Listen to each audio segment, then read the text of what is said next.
Assalamualaikum warahmatullahi wabarakatuh. Halo semuanya, apa kabar kalian? Semoga baik-baik saja. Kali ini kita lanjutkan materi kita untuk rangkaian arus searah. Hanya saja tujuan kali ini adalah mempelajari tentang hukum Ohm dan hambatan listrik. Oke, kita langsung masuk saja mungkin ya. Kemarin kan kita sudah tuh memahami bagaimana sih konsep arus listrik. Ternyata arus listrik itu mengalir dari potensial tinggi menuju ke potensial yang lebih rendah. Semakin besar beda potensialnya nih, maka arus akan semakin laju, ya kan?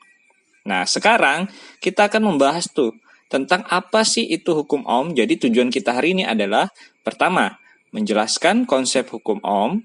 Yang kedua, menjelaskan konsep hambatan pada penghantar.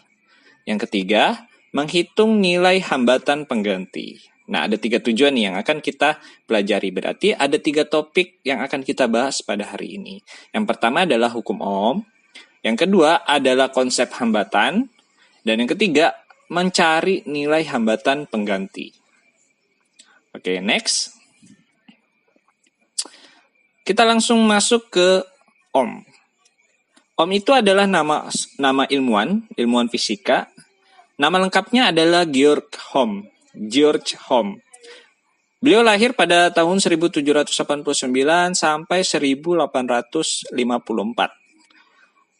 Beliau terkenal dengan penemuannya tentang teori hukum Ohm. Apa sih itu hukum Ohm? Apa sih itu hambatan listrik? Nah, di sini akan dibahas nih. Ohm itu biasanya satuan yang identik dengan hambatan listrik. Jadi kalau kalian mendengar hukum Ohm, berarti kita akan membahas tentang hukum mengenai hambatan listrik. Jadi lebih tepatnya pertanyaannya adalah, apa itu hambatan listrik? Untuk membahas tentang apa itu hambatan listrik, mari kita berdiskusi sejenak. Anggap Anda memiliki beberapa buah baterai. Misal saja lebih dari 1 ya, bisa banyak mungkin. Dan 2 buah rangkaian listrik beserta 1 lampu. Jadi ada 2 rangkaian nih, kalian pisahkan. Dan masing-masing punya 1 lampu. Sebagai indikator bahwa ada arus listrik yang mengalir kalau lampunya itu menyala. Oke. Rangkaian pertama, Anda pasang dengan 3 baterai. Jadi rangkaian yang pertama ini, anggaplah rangkaian A ya. Kalian pasangi 3 baterai. Sedangkan rangkaian yang kedua, kalian pasangi 5 buah baterai. Berarti rangkaian B, kalian pasang 5 buah baterai. Ingat, rangkaian A 3 baterai dan rangkaian B 5 baterai. Pertanyaannya, rangkaian mana yang akan menyalakan lampu lebih terang? Jelas jawabannya kan? Pasti baterai yang lebih banyak dong. Yang 5 baterai akan menghasilkan nyala lampu yang lebih terang. Asal daya lampunya sama-sama 5 watt nih misal. Maka lampu dengan banyaknya baterai, semakin banyak baterai, maka semakin terang lampunya. Berarti kalau kita mau diskusi nih, kira-kira lampu mana yang lebih terang? Otomatis jawabannya adalah rangkaian B. Kenapa? Karena baterainya lebih banyak. Kok bisa? Nah, kita akan bahas nih. Sekarang kita kaitkan jumlah baterai dengan beda potensial. Kalau misalkan kita beli baterai nih, di luar, di toko, baterai ukuran sedang, biasanya untuk jam, baterai tersebut memiliki 1,5 volt untuk beda potensialnya, atau tegangan 1,5 volt. Kalau nggak percaya, silakan beli baterai baru ya, Anda foto untuk ukuran voltasenya. Biasanya 1,5 volt untuk baterai baru. Artinya beda potensialnya 1,5 volt. Apabila kita memakai 1 baterai saja, maka arus yang mengalir adalah 0,5 ampere. Ya. Jadi kalau jumlahnya 1, beda potensialnya 1,5, arusnya 0,5. Kalau kita pakai 2 baterai, otomatis bertambah beda potensialnya. Tadinya 1,5, sekarang menjadi 3. Jadi 1,5 ditambah 1,5, ya kan? Jadinya 3 volt. Nah, arusnya juga bertambah nih, menjadi 1 ampere. Baterai ketiga, kalau kita pakai 3 baterai, berarti tambah lagi 1,5. Jadi, menghasilkan 4,5 volt. Nah, kalau 4,5 volt, arusnya menjadi 1,5 ampere. tambah lagi baterai keempat, tambah lagi baterai kelima. Jadi jumlahkan aja tuh 1,5 dijumlahkan sampai 5 kali. Hasilnya 7,5 volt. Dan arus yang dihasilkan 2,5 ampere. Nah, semakin besar beda potensialnya, arusnya juga semakin besar, ya kan? Kita lihat. Kalau 1,5, 0,5. Kalau 7,5 volt, dia menghasilkan 2,5. Nah, kesimpulannya ya. Jadi, semakin besar beda potensial, maka arus yang mengalir juga semakin besar. Sebaliknya, semakin kecil beda potensial, maka semakin kecil pula arusnya. Paham kan sampai sini? Nah, hubungan antara beda potensial dan arus listrik inilah yang disebut sebagai hambatan listrik, menurut Ohm. Jadi, keterkaitan antara tegangan dan arus itulah yang kita sebut sebagai hambatan listrik. Nah, Georg Ohm menyatakan hubungan ketiganya, baik itu tegangan, arus, dan hambatan, itu dalam sebuah rumus atau persamaan, yaitu V sama dengan I kali R. Di mana V itu adalah beda potensial, atau bisa kita sebut juga sebagai tegangan. Satuannya adalah volt, sedangkan I adalah arus listrik, satuannya adalah ampere, dan R adalah hambatan listrik, satuannya adalah ohm. Kita ulang, V, beda potensial, I adalah arus, dan R adalah hambatan listrik. Jelas ya sampai sini ya? Oke, kita lanjut. Contoh soal. Diketahui nilai tegangan pada suatu rangkaian itu sebesar 24 volt. Berarti tegangannya 24 ya. Karena di sini ada kata-kata tegangan nih. Dan nilai arus yang terbaca pada ampere meter adalah 10 miliampere. Arusnya adalah 10 miliampere. Berapakah nilai resistornya? Nah, resistor ini bisa kita sebut hambatannya. Maka penyelesaiannya adalah diketahui I-nya, arusnya tadi adalah 10 miliampere. Nah, 10 miliampere kita rubah ke ampere, berarti dia naik 3 tangga. Sama seperti milimeter ke meter, naik 3 tangga. Berarti saya tulis 10 kali 10 pangkat negatif 3. Nah, negatif 3 ini menandakan bahwa dia naik 3 tangga. Oke, lanjut. V-nya, beda potensialnya adalah 24 volt, itu ya di atas tadi ya. Yang ditanya adalah R. Nah, rumus tadi kita dikasih oleh Ohm itu adalah V sama dengan I kali R. Sekarang simak segitiga rumus yang ada di samping. Kalau misalkan kita mau cari V, maka I kali R. Kalau kita mau cari I, maka V dibagi R. Kalau kita mau cari R, maka V dibagi I. Maka rumus yang akan kita gunakan adalah V dibagi I, atau tegangan dibagi arus. Nah, situ sudah ada rumusnya R sama dengan V per I. Sama dengan 24, itu tegangannya ya, dibagi dengan 10 kali 10 pangkat negatif 3. Nah, 10 pangkat negatif 3 nih naik nih ke atas. Jadinya positif dong nanti kalau dia naik. Jadi 24.000 dibagi 10. Coret nolnya sehingga menghasilkan 2.400 ohm. Semoga sampai sini paham ya. Kalau kalian mau lebih paham lagi, silakan coba soal ini, ganti saja angkanya, lalu kerjakan ulang. Nanti pasti akan lebih paham. Kita akan masuk ke pembahasan kita yang kedua. Hambatan. Konsep hambatan dan perannya dalam rangkaian listrik.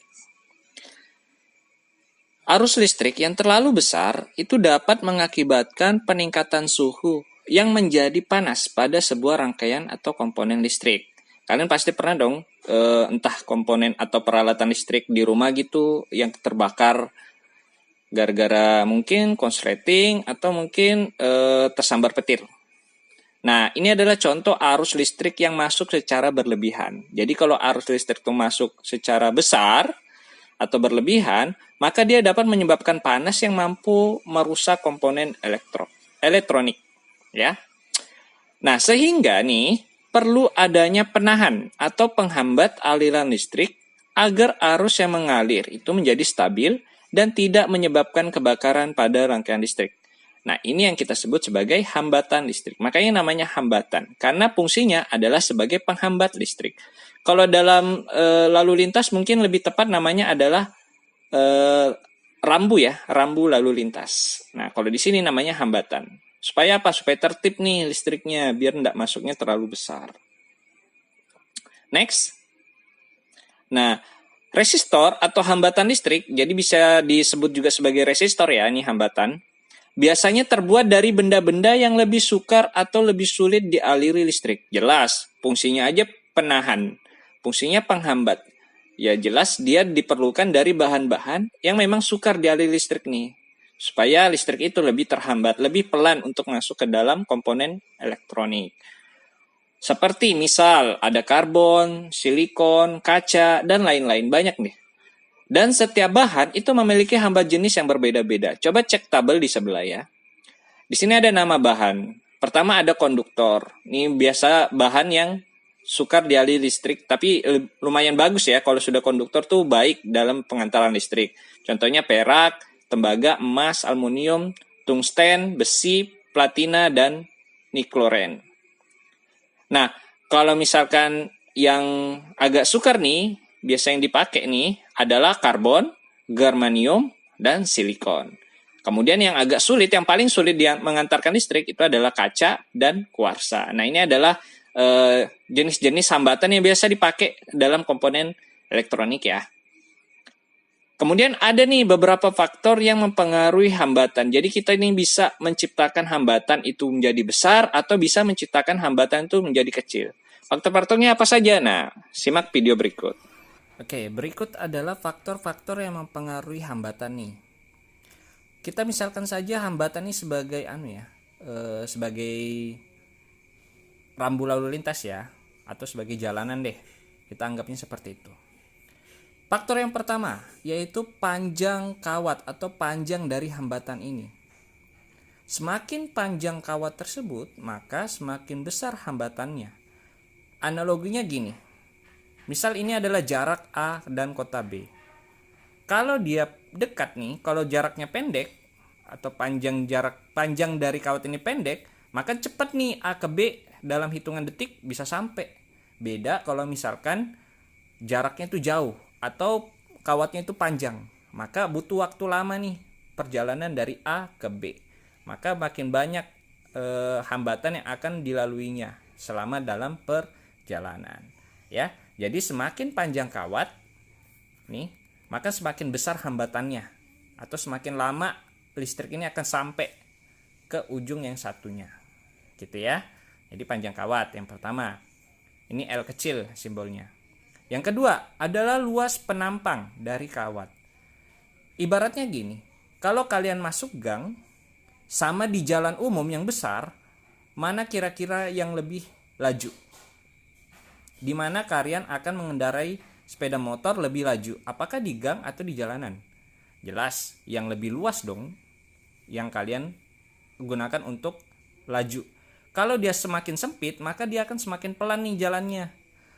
Karena ya jalurnya sempit, sehingga butuh waktu untuk bisa masuk. Sedangkan kalau jalurnya itu luas atau penampangnya itu luas, maka butuh waktu sebentar untuk listrik ini bisa masuk. Jadi luas penampang semakin kecil, hambatannya semakin besar. Tapi kalau luas penampangnya makin besar, hambatannya makin kecil. Dia berbanding terbalik ya. Kemudian terakhir, hambat jenis. Hambat jenis ini sama dengan medan yang dilalui. Apakah medannya berliku-liku atau berbatu-batu atau medannya lurus? Kalau medannya itu banyak batu-batuannya atau banyak hambatannya, jadi semakin besar hambatan nih, maka otomatis arus juga akan makin lambat untuk sampai. Beda ketika hambatannya hampir mulus nih, hampir tidak ada hambatan, maka arus akan cepat sampainya. Gitu ya. Nah, jadi kita bisa simpulkan nih, ada 3 faktor yang mempengaruhi hambatan. Pertama adalah massa jenis atau hambat jenis kawat. Yang kedua adalah panjang kawat. Dan yang ketiga adalah luas penampang. Massa jenis dan panjang kawat itu sebanding dengan hambatan tadi. Semakin besar hambatan jenis, semakin besar juga hambatannya. Semakin besar atau semakin panjang kawat, semakin besar juga hambatannya. Tapi kalau luas penampang ini berbanding terbalik.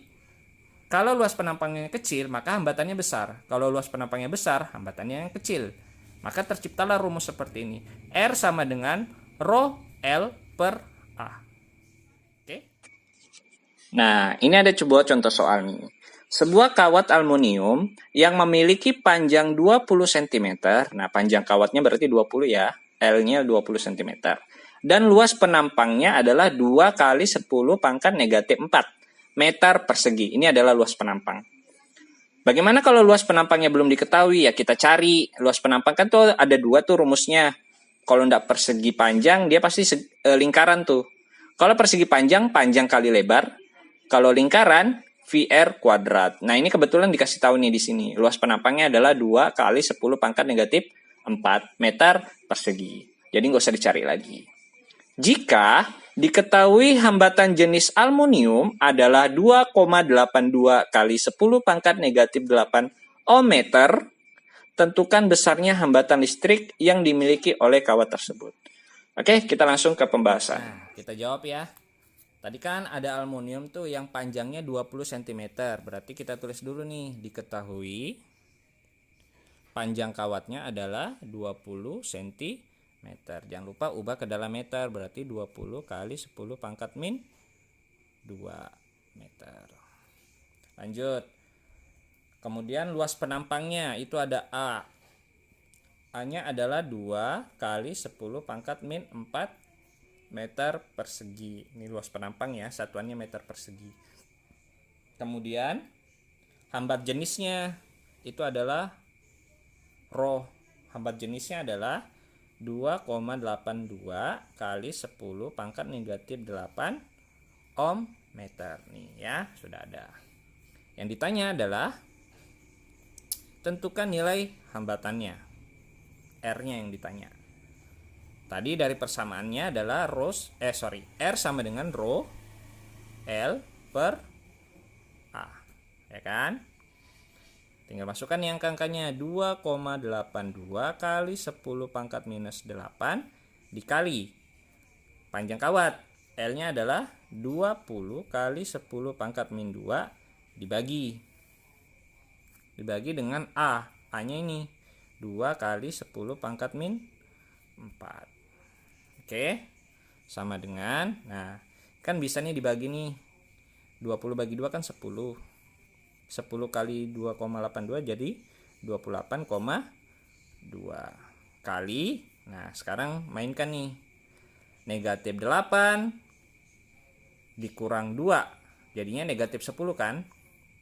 Ini sama ini jadinya negatif 10. Negatif 4 naik berarti ditambah 4. Negatif 10 ditambah 4 jadinya 10 pangkat negatif 6 ohm. Ini hasilnya. Jadi kerjakan dulu yang bukan bilangan pangkat sama yang bukan bilangan pangkat.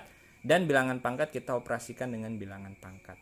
Hasilnya adalah 10 pangkat negatif 6. Oke, lanjut. Oke, kita lanjut nih ke pembahasan terakhir kita. Materi terakhir kita yaitu tentang rangkaian listrik. Menentukan hambatan pengganti. Kalian di SMP pasti pernah nih belajar tentang mencari hambatan pengganti. Di mana kalian tuh diajarkan bahwa rangkaian pada listrik itu dibagi menjadi 3 tuh. Ada rangkaian seri, ada rangkaian paralel, dan ada rangkaian campuran. Saya mau gali nih ingatan kalian di SMP kemarin. Coba ya kita lihat di slide selanjutnya. Nah, ingatkah kalian dengan soal ini? Tuh ada di bawah ya. Ada R1, R2, R3. R1 dan R2 ini dirangkai secara paralel. Ya kan? Tahu dari mana paralel? Itu disusun ke bawah. Dan R3 dirangkai secara seri nih. Karena dia disusun ke samping. Berarti rangkaian ini adalah rangkaian campuran. Menurut kamu, berapakah hambatan pengganti pada rangkaian tersebut? Dan berapakah arus listrik yang mengalir dalam rangkaian? Kalau kalian ingat, silakan pause video ini. Coba cari sendiri dulu. Kalau nanti sudah dapat, silakan lanjutkan video ini. Karena pembahasannya ada setelah ini. Oke, selamat mencoba dulu. Nah, untuk menyelesaikan soal ini, tadi kan gambarnya gini nih.